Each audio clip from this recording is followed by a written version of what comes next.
Kırgızstanda kızlar için üzülgön Kızlar Federasyası anın her bir mektepte kızlar gençleri iş alып barат. Bilese balдар gençi, kızlar gençi.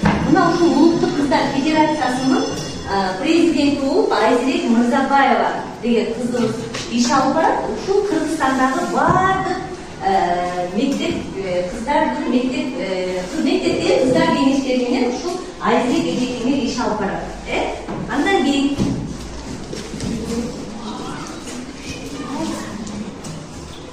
мына 11 октябрь кыздар күнүндө биздин кыздар күндагы мындай сүрөттөр Кудай буйрса биздин Instagram баракчага 11 октябрь эралар кыздар күнү. Бул күнү кыздардын укуктарын жана көйгөйлөрүн глобалдык деңгээлде көтөрүү максаты. Кыргызстандын бардык аймактарында кыздардын укуктарын жыйылтуу багытында белгиленүүдө. Ömrüme bereket, bayramın hayırlı.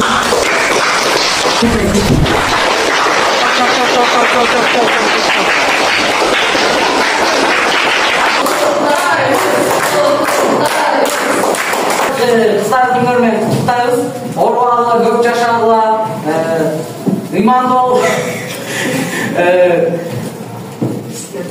Жақшы оқулар, сіздерді дайыма қолдаймыз.